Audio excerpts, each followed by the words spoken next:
Hey, what is up guys? It is MetaFlypo here, and today we'll be talking about a little bit more of a serious topic. I'm talking about the whole drama between Faze Banks and Jake Paul. Anyway, so there's been this beef between the two, where Jake Paul actually released a video a couple days ago, sitting down and talking to the camera about how Faze Banks allegedly assaulted his assistant Megs, and there was a bruise shown to the camera that looked pretty fake, not gonna lie, it looked like makeup. But they showed it to the camera and they told this whole story about how Faze Banks was at a club in Warwick was the club, and how he was there and he had grabbed her by the neck and tried to pull her back into their table and given her this bruise on her neck by hitting her, pretty much. And he put his arm out and went like this, and I was looking up at him and our faces were really close, and he sort of and it's not okay to hit girls at all. So the fact that this came up was probably a massive shock to Faze Banks. As you can see, he's defending himself in every way possible.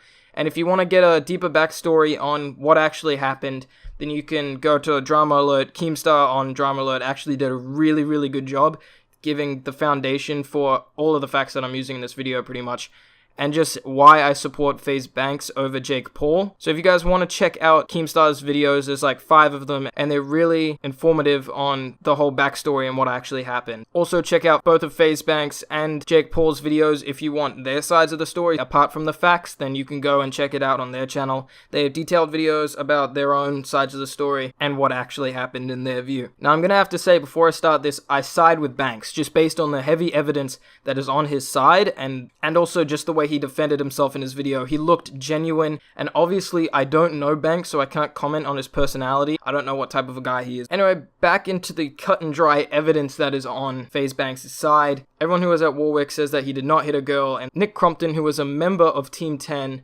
actually released a tweet that he sent to Banks, and I'll put the tweet up on the screen as I talk. He pretty much said that the assistant Megs knew it was an accident and that he wanted Faze Banks to apologize. Stressing this though, he said that she knew it was an accident, but she wanted him to apologize. That was in a private Twitter message. Then, a couple hours later, Nick Crompton posts a tweet about it, cutting the tweet in half and leaving out the part where he said that the assistant thought it was an accident, and just saying pretty much that Faze Banks had hit this girl and that it was now to the police. Faze Banks then released the rest of the DM and showed what Nick Crompton actually said. So already, that's Nick's credibility gone. He has no say in this anymore because everyone knows that he's already lied in the first thing he said on Twitter. Also, if you see in the video, the others seem to be pushing the assistant Megs to say more than she actually is. You can see this several times.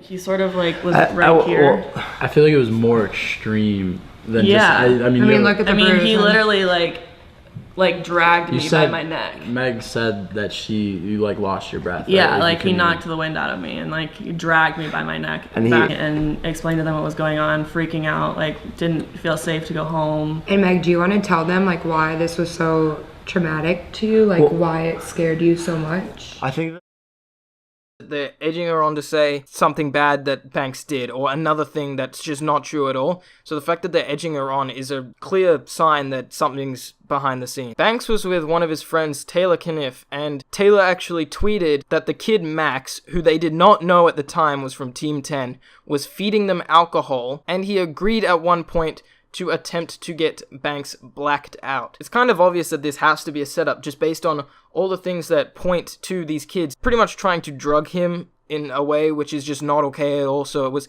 clearly a setup just based on, as Banks said, all the stars aligned that night, and that's almost impossible that all these different things would be happening for Megs to be there. The kids that were there just happened to be from Team 10, which is where the assistant was from, that Faze Banks just happened to hit her. And the same people that were... So this kid's name is Max. I'm going to put his Instagram up on the screen so you guys know exactly who he is. He was there. He was telling Taylor not to tell Jake Paul that they were hanging out with Banks, which Taylor even said that no, they weren't really hanging out. They never invited them over to the place. They were just there. And that Max had asked them several times for substance. On the H3H3 podcast, Jake Paul tells a different sort of story than what Meg the assistant did. He says that Banks was actually attempting to kiss the assistant, Megs, but that doesn't work because during the original video, the assistant says that he was trying to bring her into her area and that they saw Banks kissing a different girl. He wasn't trying to choke her out. Or like it was like he was trying to kiss her. Oh, he was trying to kiss her. Oh, it was like a come here, let me kiss you. Well, that's all right. they were lying in almost every point of their video, not Meg's the assistant. So obviously they can't keep their story straight, which is another point, as I said, that helps Banks' story completely, because Jake Paul, Erica Costell, this Max Kid or whatever, Nick Crompton, the whole Team 10 just can't keep their story straight, which just helps.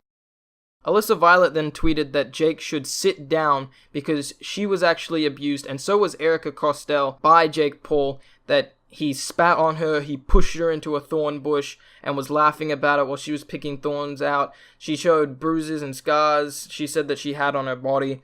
So if you haven't tuned in today, there was actually another story released today where an instance like this where Megs, the assistant, was abused by actually a fan's father never aired, but of course the view-hungry Jake Paul and his Team 10 buddies of course released a video when Banks assaulted Megs, but not the video where the father did. Now this obviously points that Jake Paul just wanted the views and that this has happened before but was never reported on, and no video was made about that. So that's just another side note that is just ridiculous. And actually also released today, Warwick told Banks, the nightclub Warwick told Banks that so far they've been looking at the tapes and there's no indication that he has assaulted Megs. They followed him around on the tapes, they did everything. He's still not in the clear, but it obviously proves that Banks so far has not done anything. So I really hope that this clears up and that the evidence is just put on the table, as Jake Paul said, because this will really clear it up for Banks and Jake Paul will be down. So that was more of a serious video. I'm sorry that I had to make that. I just felt like I needed to put in my own opinion and just tell you guys all the facts. If Faze Banks really did hit this girl, then that is not okay, obviously. And also, if Jake Paul is making this stuff up, that is obviously not okay as well. So I really just want this to clear up, see what happens. Anyway, guys, if you did like this video, please drop me a like. It means a lot. It's feedback. Leave me a comment. I love responding to you guys' comments. If you guys comment, that'd be great. And of course, could you guys please subscribe? Turn on my post notifications if you want, if you guys want to see more of my videos. I will see you guys later. Hope you guys enjoyed. Goodbye.